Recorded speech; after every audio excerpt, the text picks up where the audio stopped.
volume and listen. We bring a mix of news, entertainment, and sports to your lives. Nationwide 90 FM's live and continuous coverage of the World Championships in Budapest, Hungary. News and discussions week mornings. Coming up in the news at 6 for this morning. Entertainment in the afternoons, then news again in the evenings. Nationwide news at this hour. Fired.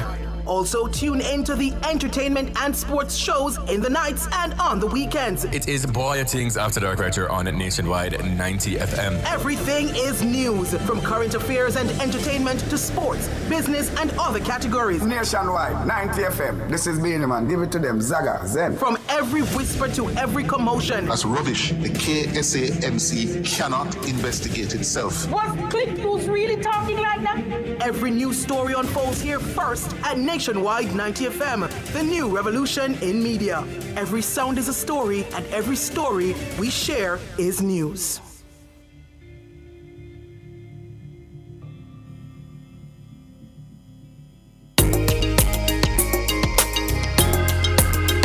The people's champion.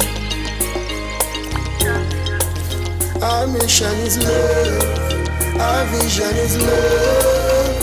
Jamaicans for justice. The people's champion. Justice, justice for all.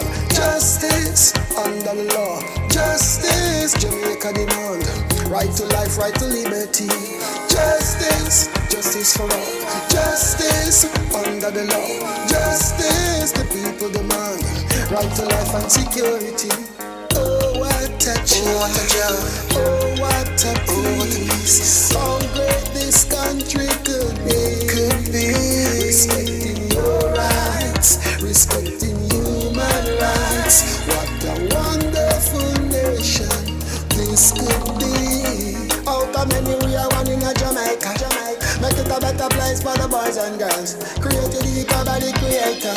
For equal rights and opportunities. No to unlawful detention and police brutalization. Class, gender, race or religion. We not tolerate discrimination. Justice, justice for all. Justice under the law. Justice, Jamaica demand. Right to life, right to liberty.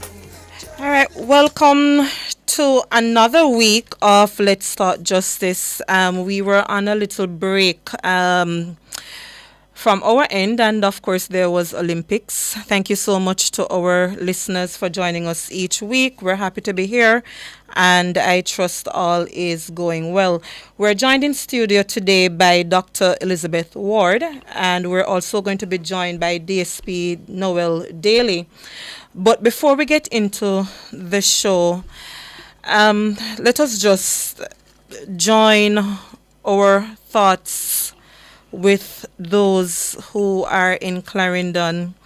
I think the country is in grieving right now. We're all grieving with the massacre that happened in Clarendon, where 8 people were killed down by Cherry Lane, and unfortunately one of those persons include 7-year-old Aidan Bartley. We're also learning that the number of persons who were injured, it has increased to 11, and that includes a 1-year-old child in that, and I think an 8-year-old as well. We strongly denounce what can only be described as an act of brutality. It's an outright attack not only on the state, but on the citizens who were sure in Clarendon now they're living in fear. And we welcome the announcement by DCP Fitzbailey that there would be more police presence in the community. And with that, we hope that any possible act of reprisal will not happen as a result of more police being in the community. And I think here from JFJ, we join the call for the citizens to be provided with some counseling, some psychosocial support, perhaps through the victim support unit of the Ministry of Justice. And however we can help here, we certainly will. And, we just encourage those who perhaps may be aware of any information that can support the police during the course of their investigation to reach out to the law enforcement, help them to do their work, because certainly those who have committed this violent act, they should be brought to justice. And as we echo the call for persons to be brought to justice, we want to ensure, nevertheless, that despite how alarming, egregious this particular act is, it's done in a lawful manner. And with that, we do support the curfews and the other measures announced by DCP Bailey earlier in keeping with the Jamaica Constabulary Force Act. So we grieve with those in Clarendon and the families of those who were killed, and we wish a speedy recovery for those who were injured. And just last week again, there was another video emerging on social media where a police, during a routine traffic stop, was mowed down by a motorist. Now, we encourage people that when you are interacting with police officers who are carrying out their lawful duties, to be respectful. And I don't know how to describe what could have been going through that person's mind, why they think that was something that they could do and get away with it.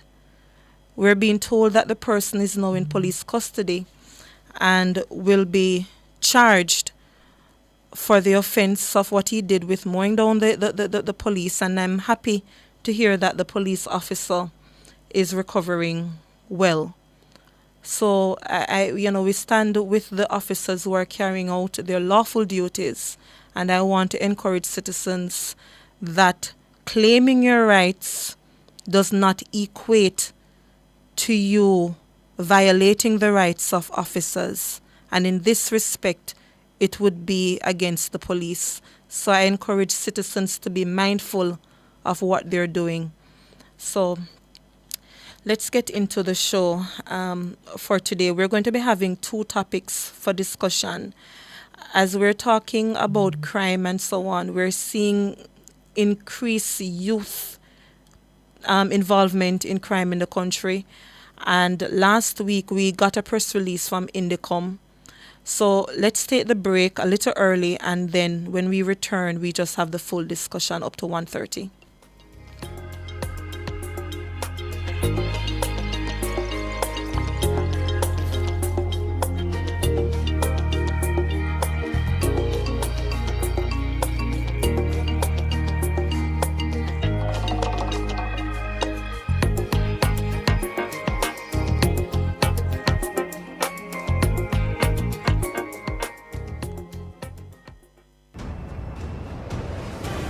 Looking to rent a fully operational production studio? Then Nationwide 90 FM has got you covered. We have flexible options to meet your recording needs any day of the week. Monday to Fridays, 9 a.m. to 8 p.m. Saturdays and Sundays available upon request. Bookings must be made in advance. Call us today at 630-1210. Let us help you reach your production desires.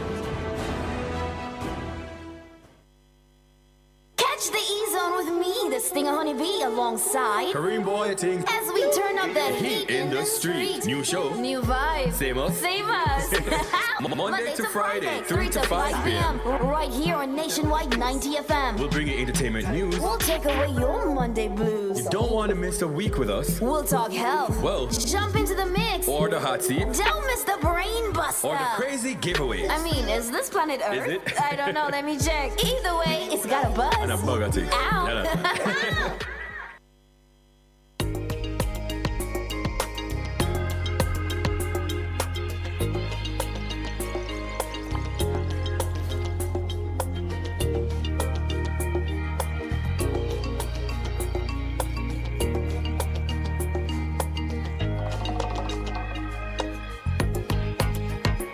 All right, welcome back to Let's Talk Justice. We're discussing the state of affairs of our children and youth as perpetrators of crime, youth involvement in crime, and just to acknowledge our donor, the UNDP, who is ensuring that we are able to speak on these important topics. We're joined by DSP Noel Daly. He's a technical officer down by the Kingston Western Division. Mr. Daly is online? Not as yet. And we're also joined in studio. We're happy to have her, Dr. Elizabeth Ward, chairperson of Violence Prevention Alliance. Yes, Dr. Ward? Yes, pleased to be here with you. All right, thank you so much. Until we are joined by DSP Daly. Dr. Ward, you know, we heard some alarming statistics from Fitz Bailey earlier, DCP. For example, he revealed that 1,846 persons under the age of 18 were responsible for some 10,000 incidents of assaults, and approximately 7,000 were implicated for firearm offenses. He was speaking recently at the Magate High School in St. Elizabeth, and he also indicated that more than 3,600 adolescents were killed by their peers. So when you look at some of these statistics, given your area of expertise, what jumps out at you that you would want to start out for our listeners? Well, really, first of all, I'd really like to say that, cannot say about Clarendon and the work that we're going to have to do to try and heal that event, the effects of that event on those directly affected and all of those, and the children and the families of those affected. And we need to start now, and we need it, as we would say in medicine, we need intensive care, not just in the hospitals, which are overburdened now, but also in the communities. And we have to be in it for the longer term, because this doesn't go away. Yeah. And it's not... and we've been seeing this trend of young people being more and more involved at a younger age.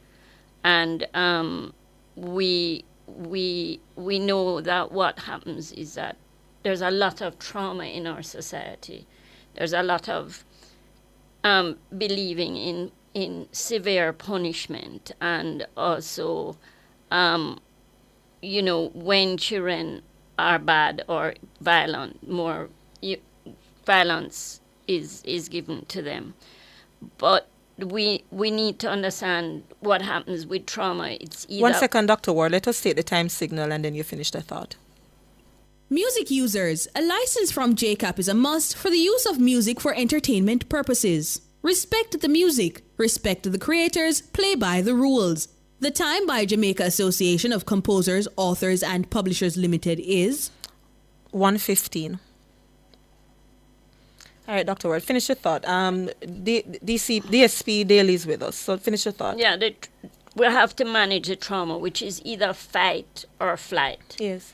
And we though can calm the individuals affected by reaching out and providing services, and we need to do that for all the members and all the surrounding areas. Yes. DSP Noel Daly, thank you so much for joining. You're welcome. If you could just describe for the listeners, not statistics now, if you have them, that's fine, but just a general sense of what you're seeing as a law enforcement officer in terms of youth involvement in crime.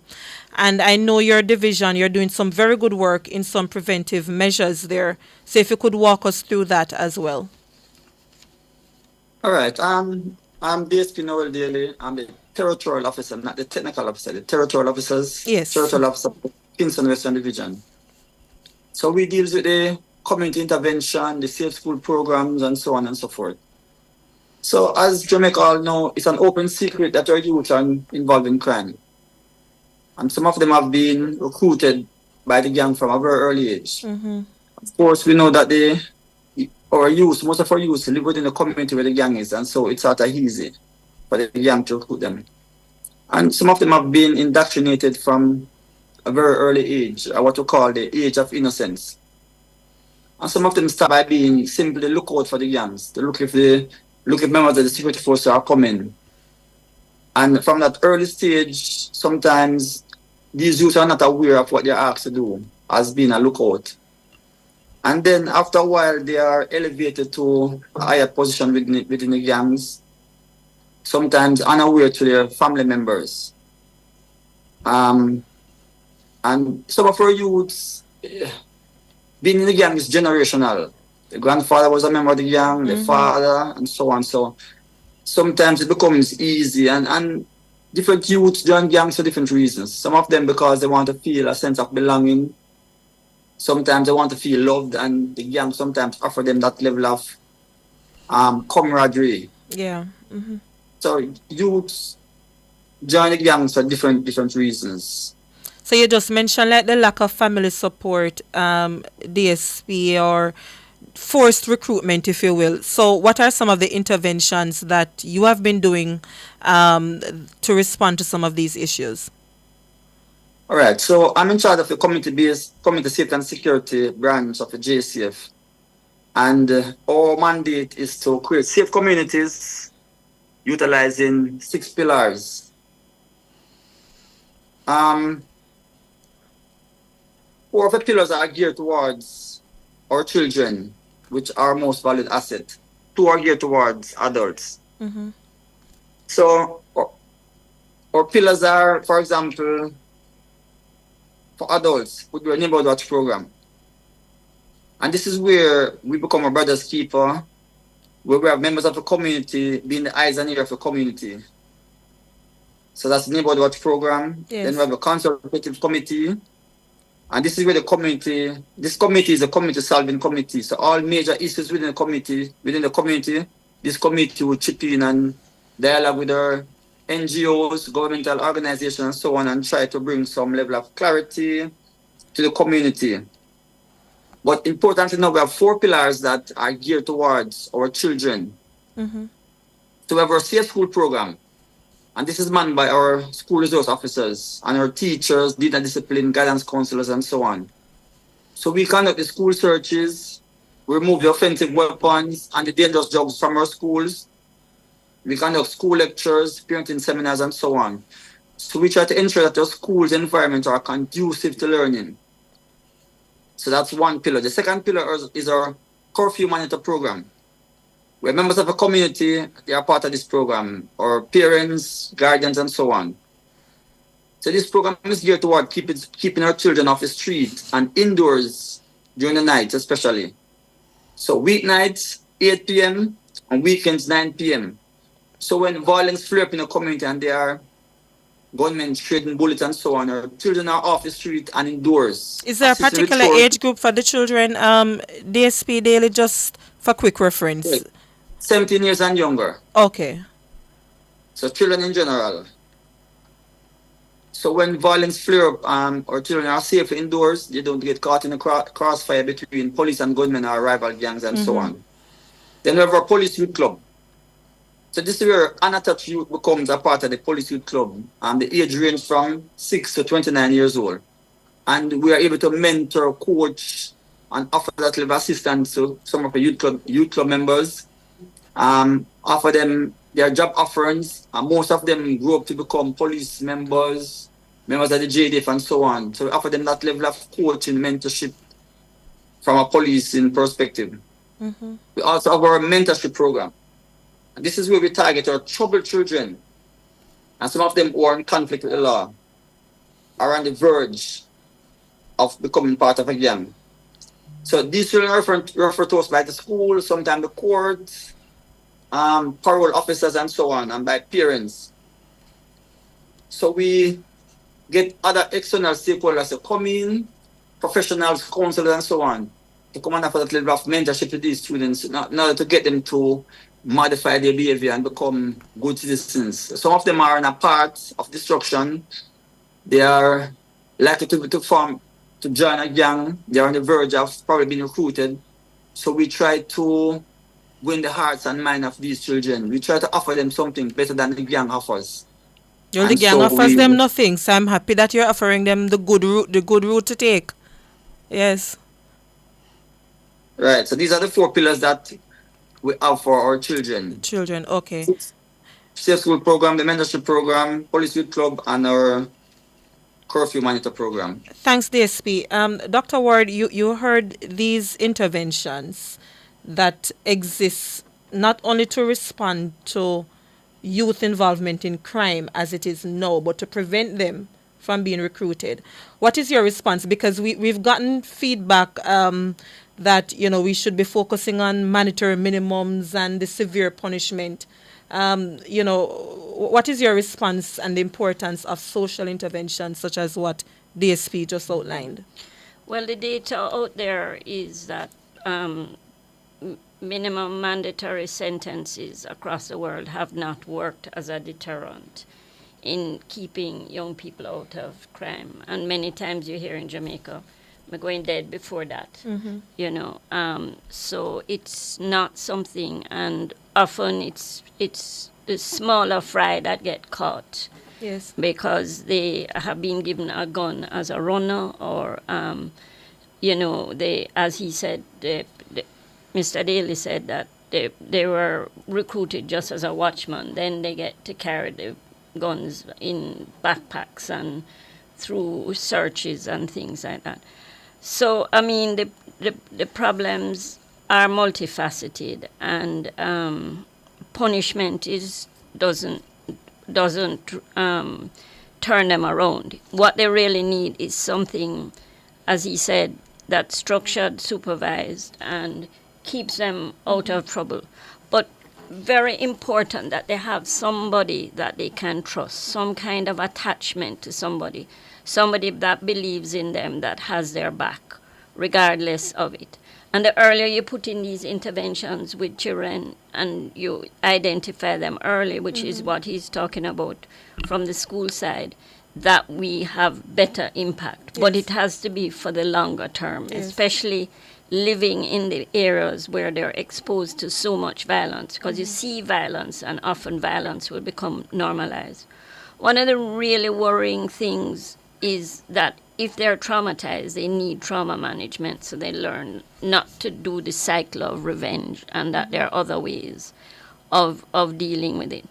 It's very important that we keep all these children in school, and that schools are not just expelling them onto the road to be even recruited into the gangs younger and younger. Because you see high level of truancy, and it's not like before you would have persons going out and picking them up.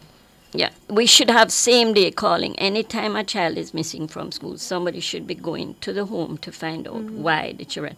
And we have to target, even within the schools, the children that are at highest risk, the families that are highest risk.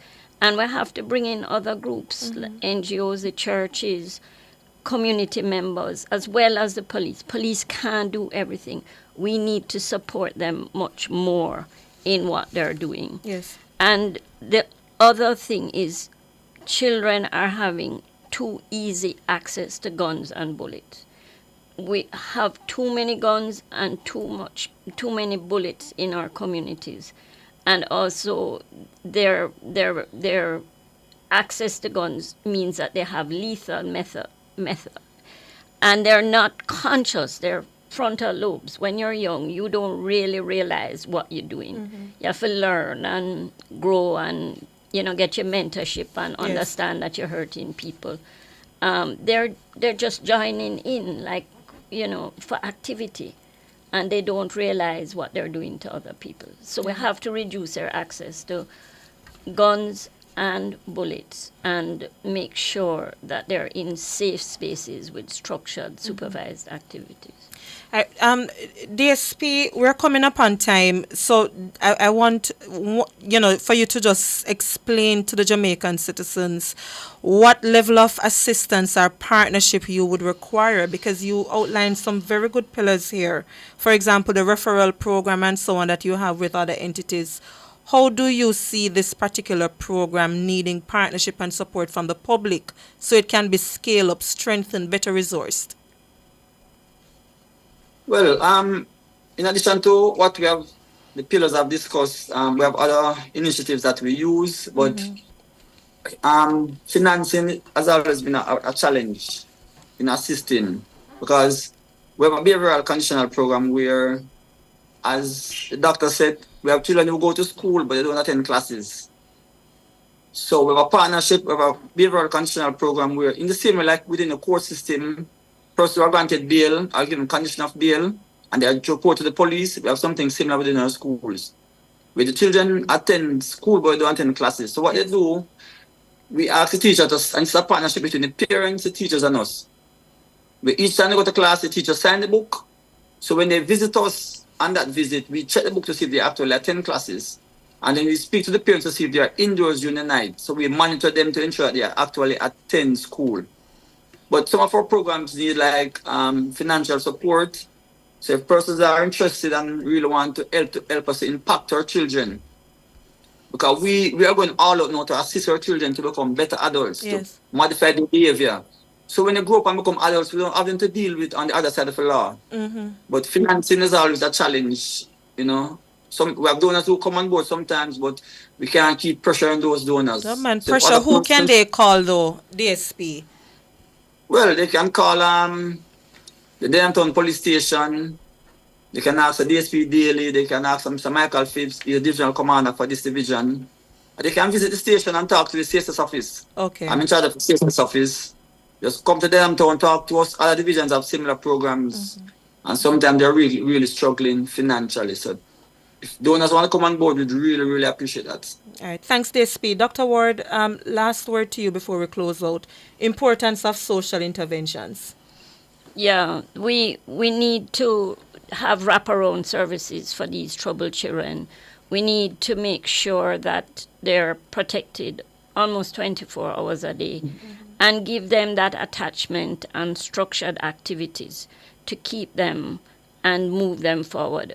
I've seen so many, and DSP will tell you as well, when they get the right services and access to them, over the longer term, they really turn around, and sometimes you see the most amazing leaders and people to give back and guide us in how we keep other children safe. And future police officers as well. No, that's not the only way, but they because often you children who are traumatized need more gentle activities. I'm just saying future involved. police officers based on what DSP said earlier.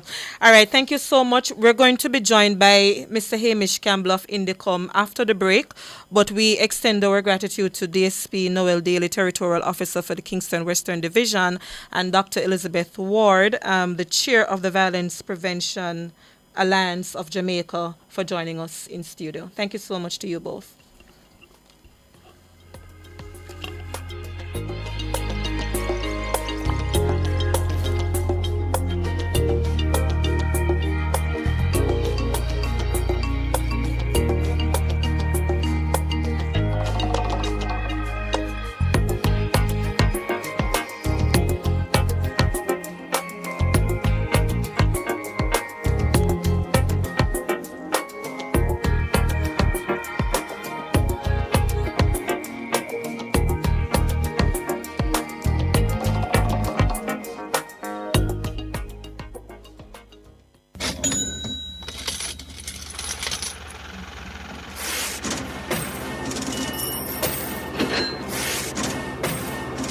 Nationwide, 90 FM is an affordable medium to advertise your business. Increase your sales with Nationwide's reasonably priced advertising packages customized to suit your pocket. Contact our sales department today at 630-1210 or 630-1216. That's 630-1210 or 630-1216. Nationwide, 90 FM. Smart advertising, value for your money. On my mind this morning. On my mind this morning. On my mind this morning.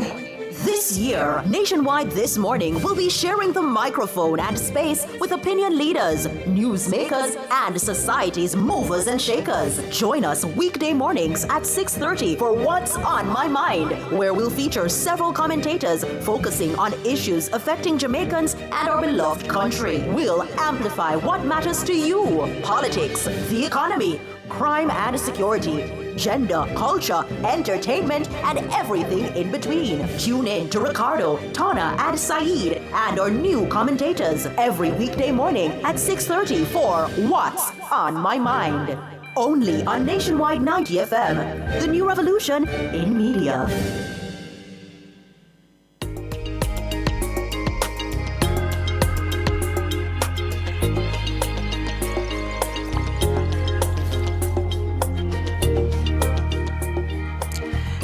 All right, welcome back to Let's Start Justice. You realize that I'm flying solo today because my co-host Jade Williams, our policy and advocacy specialist, she is taking much needed rest. She's on vacation leave. So that's why the trivia was not announced earlier. Haven't forgotten, but you need the duo to balance things out. So the trivia question that has since been posted on our Instagram page, and of course we welcome the listeners who are joining us on YouTube, on Nationwide YouTube platform or the JFJ's YouTube platform to answer as well. We're monitoring. And the question is, in what year was the Child Care and Protection Act passed? Quite a simple question, not difficult at all. In what year was the Child Care and Protection Act passed? And before we get to Mr. Hamish Campbell, or did you know, which is quite timely based on the topic we just had, and I encourage those who are listening to tell your children about this, that the age of criminal responsibility under Section 3 of the Child Care and Protection Act is age 12. So from age 12, a child can be brought before the courts and can find themselves incarcerated. So tell your children. So under Section 78, subsection 1, a child age 14 and over may be given up to life imprisonment for serious offenses. And under Section 17, subsection 5, a child under the age of 14, so between the age 12 to under 14, can be given up to 25 years if convicted for a serious crime. The only thing that can't happen to a child in Jamaica is that a child cannot face the death penalty, but you can, age 14 and over, be given life imprisonment. It's important that we explain these things to our children. So as we talk about their rights, they must understand that the liability that they face if they were to be brought before the courts is quite harsh, if you will.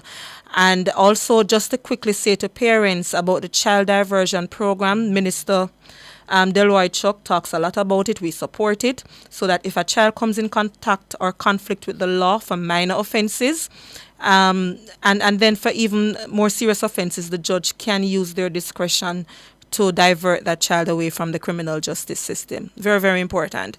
I see Carlene Smith saying 2004.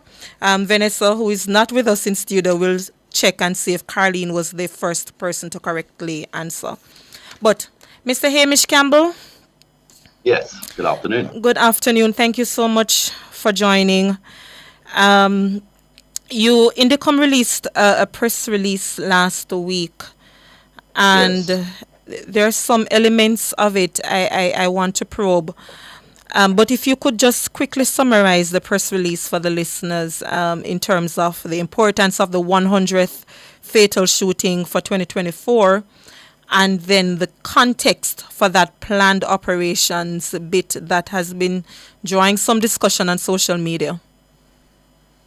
Yes, certainly. Well, the press release had its main aim to notify and identify that last week the 100th person had been shot and killed by the security forces up until last week. And it is a high number, and we've seen in the last 4 years the fatal shootings at every year end increasing on. And we didn't used to reach 100 people being killed by the security forces until late September, October, and sometimes not until November, December. So we raised it up as a point of transparency and for people to be aware, and the police service, that these figures are high. They're too high, but 100 seems an awful sort of celebration, but a marker that 100 people, citizens, have been killed by the police so far up until the end of July. And on the back of that particular point, when I joined INDECOM back in 2013-14, it was clear that the greater majority of fatal shootings occurred in what were known as, and still are known as, planned police operations. Yes. Some 30 to 40%, up to 38, 40% of all fatalities were a planned operation. We considered, myself and Mr. Williams, as was the commissioner then, that is an odd feature of the fatal shootings. And so this 100th fatal this year, we looked again, we monitor it all the time. The planned policing planned operations where fatalities have occurred this year have reached now, I think it's 34%, we said. Yes. Which is significant because last year and the year before that, fatalities arising out of a planned operation were down below 20%. 1 year, 11%, 10%. And so myself and others have always maintained that where the planned operations increase, so too will the fatality.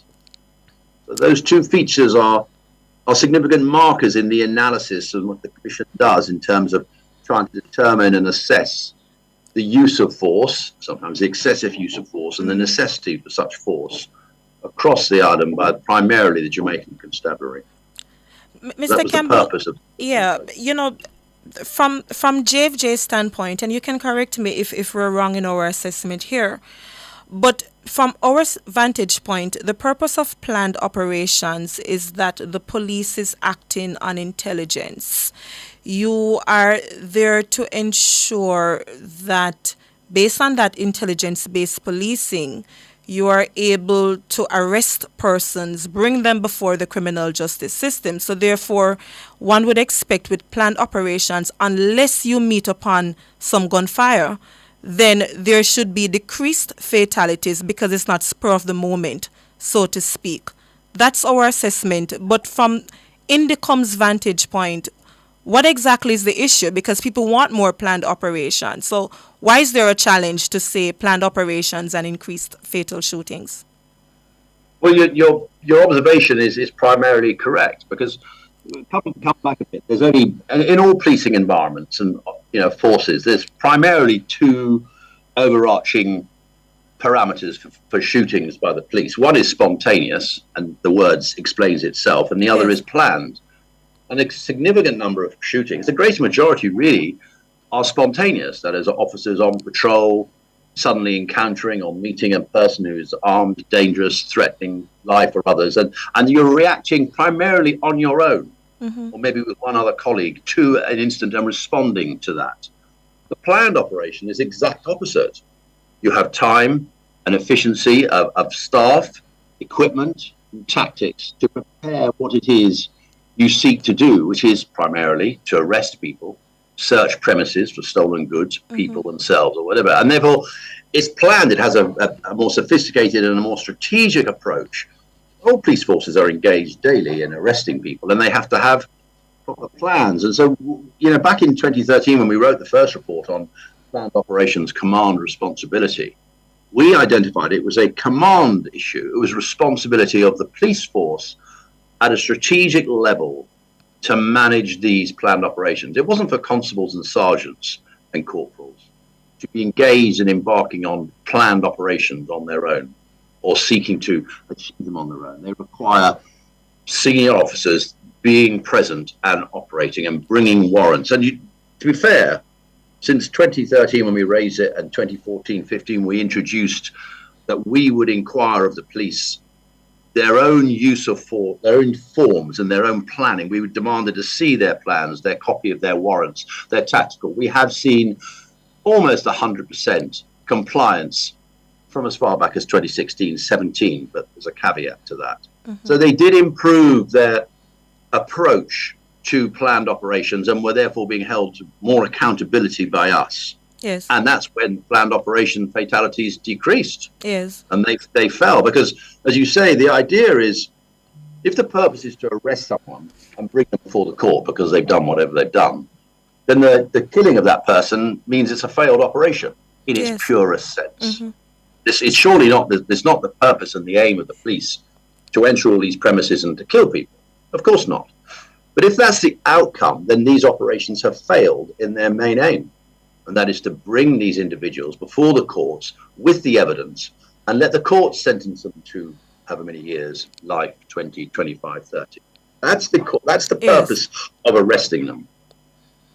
And thanks, Mr. Campbell, because as our listeners are joining us, I think it's important that we make this clear that one, INDECOM nor JFJ, none of these agencies are saying that if the police is confronted by violence, there is threat to life, that the police ought not to defend themselves. That's very clear. But if you have planned operations based on intelligence, then I think there are reasonable questions to ask why there is an increased fatality in those operations. And I think it's increasingly concern for us at JFJ, Mr. Campbell, and listeners, because of the lack of the body-worn cameras. So when citizens are saying that, this person was innocent, for example, the matter, and we're not saying definitively that this is the case, I'm just raising it as an example, the one in Spanish Town recently, there is no footage that I'm aware of that has since been shared with INDECOM or any of these planned operations. You can correct me here. But what is INDECOM's concern about the lack of the body-worn cameras? Well, our concern with the absence of body-worn cameras is, again, as long as our concern with planned operations.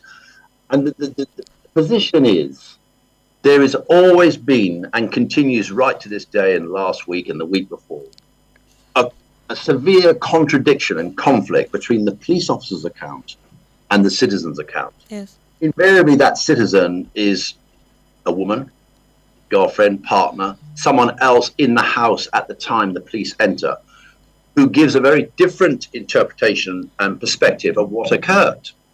And that's where we are troubled and have been for years. And we've said this before, it's not new. That without independent corroboration, we cannot just take the police view and words as correct. And we do have, in other cases, CCTV and other material, which at times, seriously contradicts the police account. Some of those cases have gone to court. The body-worn camera remains still the key piece of modern, it's not even modern, 21st century policing technology, which can be attached to those officers who are on the front line and going into the premises first to record the incident. And then we will see, the police will see, the courts will see, citizens maybe eventually, the very details the police tell us about. Yes. That this man, armed with a handgun, confronted 8, 9, 10 NATO-clad M16 carrying police officers and sought to have a gunfight with them. Yeah. That's the extreme of what we're met with. Yes. We're told time and again he sought to fight it out. Now, bearing in mind, there are some criminals who definitely seek to fight it out. And they will eventually end up losing in such confrontations. There's no doubt about that. Yes. But there's too many.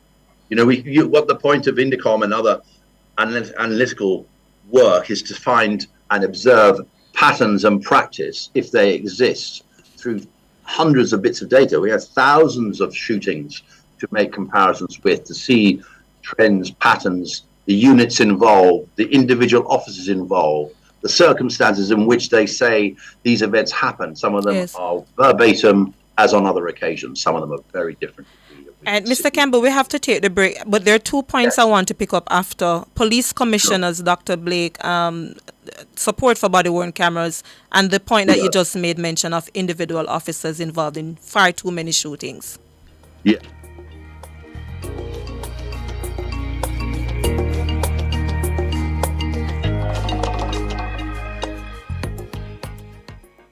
What you think? Pure water we drink.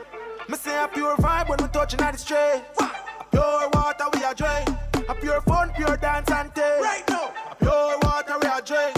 I could have room temperature. Give me one more. Give me the summer hearts are chilled one outdoor. Crisp and refreshing. We know that for sure. The water we drink is pure. Everybody know. Hey, hey. Refreshing and nice. Hey, hey. The best water you can find. Pure water we drink. Tune in to Nationwide 90 FM, the new revolution in media. Stay ahead of the curve with our cutting-edge reporting and accurate breaking news coverage. We're having an earthquake. Oh, God. Hear it here first on Nationwide 90 FM. Is that really clip news, Stonky? Tune in, turn up the volume, and listen. We bring a mix of news, entertainment, and sports to your lives. Nationwide 90 FM's live and continuous coverage of the World Championships in Budapest, Hungary. News and discussions week mornings. Coming up in the news at 6 for this morning. Entertainment in the afternoons, then news again in the evenings. Nationwide news at this hour. Fired. Also, tune in to the entertainment and sports shows in the nights and on the weekends. It is Boy Things After Dark right here on Nationwide 90 FM. Everything is news, from current affairs and entertainment to sports, business, and other categories. Nationwide 90 FM. This is Beanie Man. Give it to them. Zaga, Zen. From every whisper to every commotion. That's rubbish. The KSAMC cannot investigate itself. Was clip news really talking like that? Every news story unfolds here first at Nationwide 90 FM, the new revolution in media. Every sound is a story, and every story we share is news.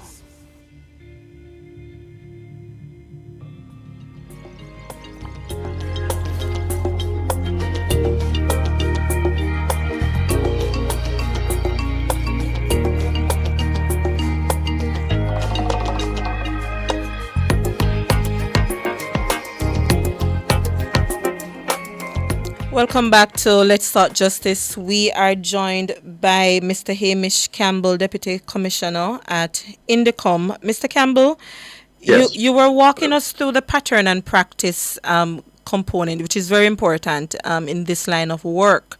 One of the things that JFJ had also flagged is that there were particular police officers, for example, that would, be involved a little bit too frequently for our comfort in fatal shootings. Is that something that INDECOM also flagged from your end, to just explain to the listeners the importance of that type of analysis?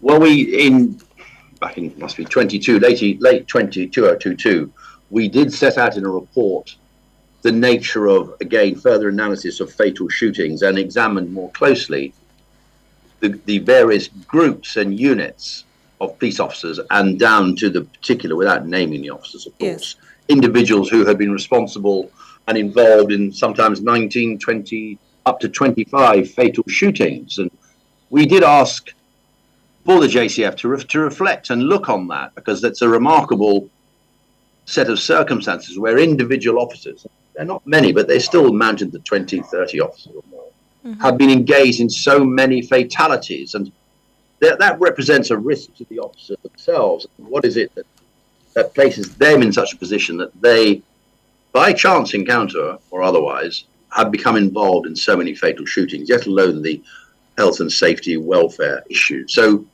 it is something, and we saw a few years ago when the Mobile Reserve was disbanded by the minister here, on the count of officers from the Mobile Reserve engaged in matters which it's a matter of judicial process. But it still resulted in the disbandment and renaming of the Mobile Reserve. In 2016, we wrote our report on specifically the Mobile Reservers then, and the number of fatal shootings they were involved in, and individual officers which we reported to Parliament on and actually named them, and the senior officers, they're no longer in the service, who were involved in leading these groups. And that's why we say it's a command responsibility, because the police service is not operating in a vacuum. It can't be. It's a strategic organization, and therefore its operational plans to engage in these sort of operations must have acquiescence and support from senior command. And therefore the approach taken requires senior command to reflect on it. The junior officers are merely acting to orders. And so we see that distinction. And of course, as you said, and to clarify it again, police officers come across frequently, sometimes daily, armed criminals, highly dangerous armed criminals with much firepower, and they will be confronted and very likely end up being shot and injured or shot and killed if they seek to confront the security services. But we're looking at another set of cases where that isn't necessarily apparent, and the body-worn camera is what will address the issue, provide transparency, accountability, and confidence for the public to go, all right, then, we understand that. We see this. This is what you've told us, and this is what is. And as a commission, we would be able to support and provide verification to police accounts which are very one-sided and only have a single narrative point. Yes. But we would be providing that independence to it. And you mentioned Mr. Blake, Dr. Blake has said that he's more than happy to have body-worn cameras. And to be fair, Commissioner Faulkner and I met with the Commissioner of Police a few weeks ago, and he said the same thing to us in our meeting. He's not averse or concerned about the wearing of body-worn cameras by his officers. What we say and said is, of course not. Put those body-worn cameras, distribute them more appropriately, so they don't all have to be on traffic officers and community officers or elsewhere. Put them, or make them available rather, to those officers engaged on the SWAT teams, the counter-terrorism team, the specialized ops, which is now the Mobile Reserve in another name. Give them to those officers. And so when these planned operations take place under a strategic umbrella of tackling serious crime, we will be able to endorse and ratify the position that is frequently said and too frequently counterclaimed by citizens and members of the public who say that is not how it went. Yes. And here we are 10 years later, myself personally, I don't mean police force. Here we are 10 years later, still discussing body-worn cameras. So when I came in 2013, they were due to be put on the officers. Yes, because here is we also welcome Dr. Blake's announcement that he supports the use of body-worn cameras. But here's the rub for me, Mr. Campbell. Two things. We've been hearing the support for body-worn cameras across successive administrations politically. Yes. We've been hearing it from different senior members of the JCF. So at what point do we actually get the body-worn cameras? Because even though we welcome Dr. Blake's announcement for that support, I don't recall a timeline being offered to the public. That's the first rub for us. And then secondly, Dr. Blake mentioned the infrastructure and so on, and he's way more of an expert than we are. But given that several years have passed, what are some of those infrastructural needs to actually get this thing done? You know, was a timeline offered based on your meetings with Dr. Blake that you can publicly comment on? Not really, but I mean, in terms of to be clearer for the JCF, there are body-worn cameras being worn, and we do have two matters. We have a number of body-worn cameras where allegations of assault have been made. So traffic officers, the public safety traffic enforcement branch, they are wearing body-worn cameras, and a few officers. So we have seen some. So the infrastructure is actually there through the Police Command Communication Centre. Once the camera has recorded a matter and then it's placed back into its holder at the police station at the end of the tour of duty, it is automatically downloaded. Yes. Police officer can't interfere to another location, and we have access to it, and we have asked, and we do get it. Sometimes it can be quicker, but we discussed those are minor issues. So the infrastructure is there. Is the infrastructure there for 11,000 officers to have body-worn cameras? No, but I don't think, we're certainly not suggesting that every single member of the police service has to have a body-worn camera. So just redirecting to ensure that the current infrastructure can meet the officers who are... and there is a large hidden behind the machines, just the downloading and saving of that material. Yes. As we all know from our own businesses and just home computers, video takes up an enormous amount of space, and that has to be stored somewhere. So I think that has been a challenge, but it's not an insurmountable challenge. It's not a new challenge for any organisation, and police forces around the world have been using them, so they are in existence. We have seen them, but and unfortunately, which we've raised separately, too often some of the body-worn cameras, they haven't been turned on. The officers have omitted or failed to turn it on when they should. So it's really policy directive that's there, because there is a 2021 policy that speaks to these things. Yes, there is. It's a very clear policy, and the officers are guided to read it, especially those who've been trained in the use. So we say that the structure is there. It doesn't embrace the whole of the police force, and it doesn't embrace across the island. But if we look to where these incidents are taking place, primarily in the major conurbations, Kingston, Mandeville, Spanish Town, etc., and those operational teams had them, I think it would go to address, at a considerable extent, the natural mistrust that still exists between certain sections of society and the police. Because at the moment, they're completely contradictory. And we have to find a way to merge that two. So there's a greater appreciation by the public and the citizens and the police to recognize, actually, this is benefiting us. Look, we told you, Mr. Indecom, that these men are possession of guns and shooting us, and here's the video. Well, then we welcome the safety of the police officers, and we'll understand that. That is really where we're trying to get to, and it's taking a long time. And to a cynical observer, one could sense, I don't mean this against Mr. Blake at all, a previous dragging of feet. A certain reluctance to embrace and implement the use of body-worn cameras, and there's always been an excuse or a reason or a rationale for why it doesn't work. We have to leave it there, Mr. Campbell. We certainly appreciate your presence being with us as usual. Thank you. Okay. Have a good day. Thank you. Good day. That was Mr. Hamish Campbell, Deputy Commissioner of INDECOM. Before we close out, we are upon time, 2 minutes left. In August, we